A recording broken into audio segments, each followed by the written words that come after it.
Hello guys welcome to our channel Nepal online स्कुलमा तपाईँहरूलाई स्वागत छ। आज चाहिँ हामी अब एक्सक्रिसन सिस्टम अफ अर्थवर्मको बारेमा पढ्न गइरहेको छौँ होइन।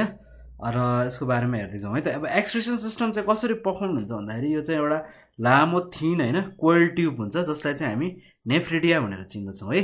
र त्यसैबाट हुन्छ एक्सक्रिसन इन अर्थवर्म चाहिँ कसरी पर्फर्म हुन्छ भन्दाखेरि चाहिँ by long thin and coil tubes known as nephridia भनेर भन्दछौँ है। र यो चाहिँ बडी सेगमेन्टको सबै भागमा पाइन्छ एक्सेप्ट फर्स्ट 3 सेगमेन्ट 1 2 3 बाट पाइँदैन। 4th सेगमेन्टदेखि चाहिँ हामीले पाउँछ है। र त्यसै गरी 80 देखि 100 वटा सेप्टल नेफ्रिडियाहरू चाहिँ पर्दछ है। ओके, नेफ्रिडिया कतिवटा टाइपको हुन्छ भन्दाखेरि 3टा टाइपको जेनरली है। हामी चाहिँ फर्स्टमा डिस्कस गर्नेछौँ सेप्टल नेफ्रिडियाको बारेमा। र यो चाहिँ सेप्टल नेफ्रिडियाको एउटा फिगर हो है त, एउटा टाइपको है त।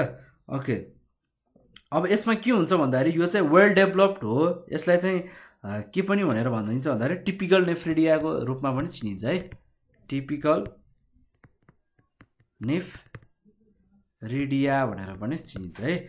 यिनीहरू सबै सेगमेन्टमा पाइने भए है बिहाइन्ड द 15 सेगमेन्ट्स र 40 देखि 50 वटा नेफ्रिडियाहरू चाहिँ इच साइड्सको सेगमेन्ट्समा चाहिँ भेटिन्छ है। 40 देखि 50 वटासम्म है नेफ्रिडियाहरू चाहिँ केमा भेटिनु भयो, इच साइड्स अफ सेगमेन्टमा भेटिनु भयो है।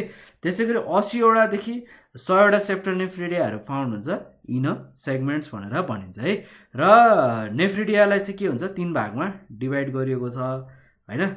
Ducts of pharyngeal nephridia, tufts of pharyngeal nephridia, integumentary nephridia भनेर होइन। ओके, त्यस्तो कुराहरू छ यसमा छ क्या है। यो भन्न खोजेको यहाँनिर ओके डक्ट्स अफ यो सुरुमा है। यो अलिकति फिगर क्लियर भएन होला, बुकबाट हेर्नुहोस्। यसरी चाहिँ यसको डिभिजन भएको छ है। र अब अलिकति कुरा गरौँ नेफ्रोस्टम्सको कुरा गरौँ। नेफ्रोस्टम्स कस्तो छ भन्दाखेरि चाहिँ यो चाहिँ एउटा फिन्युल लाइकको छ। त्यसै गरी सिलाइटल स्ट्रक्चर ओपनिङ हो सेलम क्याभिटीमा है। त्यसै गरी यसले के रिमाइन्ड गर्छ भन्दाखेरि it remains attached to the body by small neck भनेर भन्न सक्छौँ है। कुरा बुझ्नुभयो नि है। त्यसै गरी यसले के पनि प्रोभाइड गर्छ भन्दाखेरि अप्पर र लोवर लिपहरू पनि है रेस्पेक्टिभ साइडमा प्रोभाइड गर्छ। र बोथ लिप्स के हुन्छ सिलिटिएट्स हुन्छ, CILIATED सिलिटिएट्स। सरी है, यहाँ चाहिँ अलिकति लेख्दाखेरि हेरौँ न, यो अलिकति डिभाइस ह्याङ भएर अलिकति केरमेर भइरहेको छ, त्यसको लागि सरी। सेलाइटेड भनिन्छ है, बोथ लिप्स आर सेलाइटेड। ओके, र नेक रिजनले के पोजेस गर्छ भन्दाखेरि सिलिया पोजेस गर्छ भने त्यो चाहिँ बेन्ड भएको हुन्छ डाउनवर्ड्सतिर है।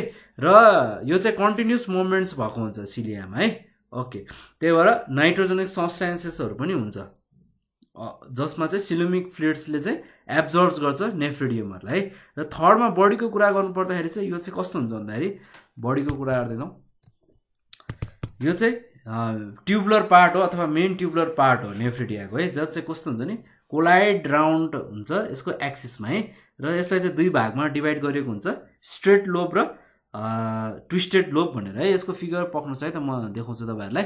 यस्तो छ है, यसमा के हुन्छ अरे स्ट्रेट लोब्स र के रहेको छ ट्विस्टेड लोब्स रहेको भन्ने हामीले कुरा गऱ्यौँ नि है। यस्तो टाइपको चाहिँ यसको फिगर हुन्छ है। त्यसमा हेर्नुहोस् माउथ, नेक, सेलाइटेड ट्र्याकहरू होइन। त्यसै गरी नेफ्रोस्टोम्सहरू देख्नुभयो होला होइन। सिलाइटेड ट्र्याक्स पछि स्ट्रेट लोब्सहरू देख्नुभयो नि है। स्ट्रेट लोबहरू यहाँ छ है। ओके, त्यसै गरी ट्विस्टेड लोब छ, ट्विस्टेड लोब पनि हेर्नुहोस् है। ओके, सबै कुराहरू चाहिँ दिएको छ है। टर्मिनल डक्ट्सहरू छ होइन, सिलाइमेटेड ट्र्याकहरू छ, त्यो हेर्नुहोस् है त। ओके, ट्विस्टेड लोब कस्तो छ भन्दाखेरि coiled part of the body हो है, जहाँ चाहिँ के हुन्छ भन्दाखेरि एप्रोक्सिमल र डिस्टेन्ट लिम्बहरू हुन्छ भेटिन्छ है। Okay, the remain cold round one another and form total 9 देखि 13 वटा कोइलसम्म चाहिँ यसले फर्म गरेको हुन्छ। 9 to 13 कोइल्सहरू यसले फर्म गरेको हुन्छ है। त्यसै गरी प्रोएक्सन्स लिम्सले के गर्छ भन्दाखेरि यो चाहिँ एट्याच भएर बसेको हुन्छ बेसमा है नेफ्रोस्टम्सको। कसरी भन्दाखेरि टर्मिनल डक्टबाट है, त्यहाँ देख्नुहुन्छ नि है टर्मिनल डक्टबाट चाहिँ यसरी एट्याच भएर बस्न खोजिरहेको हुन्छ भन्न खोजेँ है।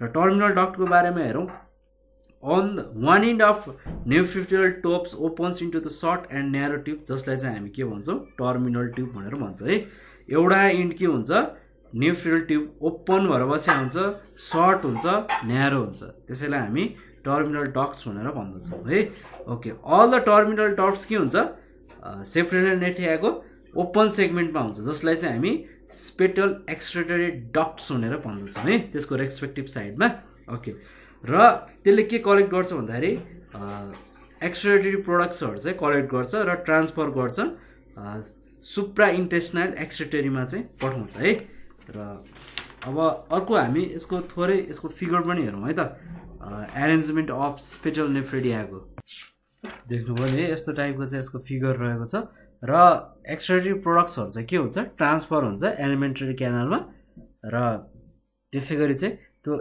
एक्सक्रिटिभ पोर्सबाट र त्यो कहाँ हुन्छ भन्दाखेरि यो चाहिँ इन्गेस्टेड आउट हुन्छ है फेसियल्स म्याटरबाट र स्पेटल नेफ्रिडिया भनेको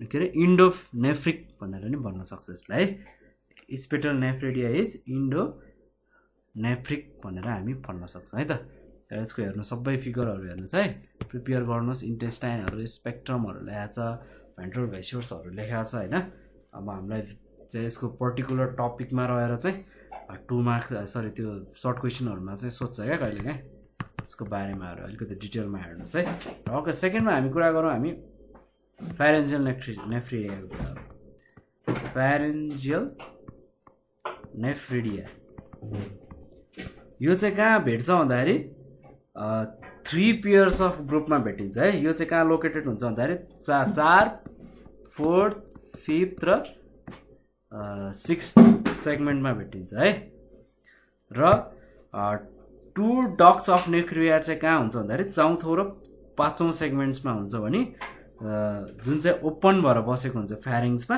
त्यसै गरी पेयर डक्ट्स नेफ्रिडिया चाहिँ 6th सेगमेन्ट्समा ओपन भएर बसेको हुन्छ जुन चाहिँ बक्कल क्याभिटी भनेर हामीले पढेका छौँ है ओके र यो नेफ्रिडियाहरू चाहिँ के हो भन्दाखेरि इन्टोनेफ्रिकल टाइपको हो है जसले चाहिँ डाइरेक्टली ओपन गर्छ यसको गट्समा है open directly open into the guts है त्यसै गरी रिसेम्बल स्पेटल नेफ्रिडियाको स्ट्रक्चर कस्तो हुन्छ भन्दाखेरि एक्सेप्ट दे ल्याक नेफ्रोस्ट्रोम भन्छ है the resemble septal nephridia in the structure except that they lack nephrostomes भनेर हामी बुझ्न सक्छौँ है अब थर्डमा हामी कुरा गरौँ अर्को नेफ्रिडियाको कुरा गरौँ हामी इन्टिग्युमेन्टरी नेफ्रिडिया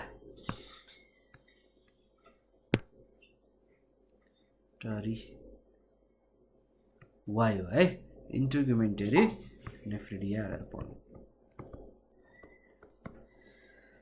यो चाहिँ सबै सेगमेन्टमा भेटिन्छ एक्सेप्ट फर्स्ट 3 सेगमेन्टमा है र यो चाहिँ 200 देखि 250 नेफ्रिडियाहरू अकर गरेको हुन्छ यो चाहिँ 4औं देखि 13औं सेगमेन्ट छ र 17 देखि लास्टसम्म है त्यसको बिचमा चाहिँ हुँदैन जस्तो कि 14 15 16 मा चाहिँ रहँदैन है र एबाउट 2000 देखि 250 वटा इन्टिग्रेटेड नेफ्रिडियाहरू चाहिँ पाइन्छ सेलेटियम रिजनमा है र त्यसलाई के पनि भन्छ भन्दाखेरि फरेस्ट अफ नेफ्रिडिया भनेर पनि चिनिन्छ है र यिनीहरू चाहिँ स्मल र भी सेप्डको नेफ्रिडियाहरू है र नेफ्रोस्टोमहरू चाहिँ के हुन्छ भन्दाखेरि एब्सेन्ट भएको हुन्छ है त्यसैगरी एक्सटर्नल डक्ट्स के हुन्छ एकदमै छोटो हुन्छ जसले चाहिँ खुल्ला रहेको हुन्छ आउटसाइड द बडी है ओभर द स्किनमै है त्यसै गरी त्यसलाई स्मल एक्सप्लोरेटरी पोरबाट चाहिँ जान्छ भन्न खोजेको क्या okay they are exonephric due to the direct opening outside the body भनेर हामी यो नेफ्रिडियालाई चाहिँ चिन्दछौँ है इन्टिग्रेटेड नेफ्रिडियाको फिगर्सहरू तपाईँ हेर्न सक्नुहुन्छ है त्यसै गरी अब चाहिँ हामी यति नै पढौँ आजको भिडियोलाई र हामी चाहिँ फिजियोलोजी अफ नेफ्रिडियाको र त्यसको रिप्रोडक्सन सिस्टमको बारेमा चाहिँ थोरै अर्को टपिकमा कुरा गर्नेछौँ यति भन्दै आजको भिडियोबाट बिदा जान्छु bye bye guys see you in next video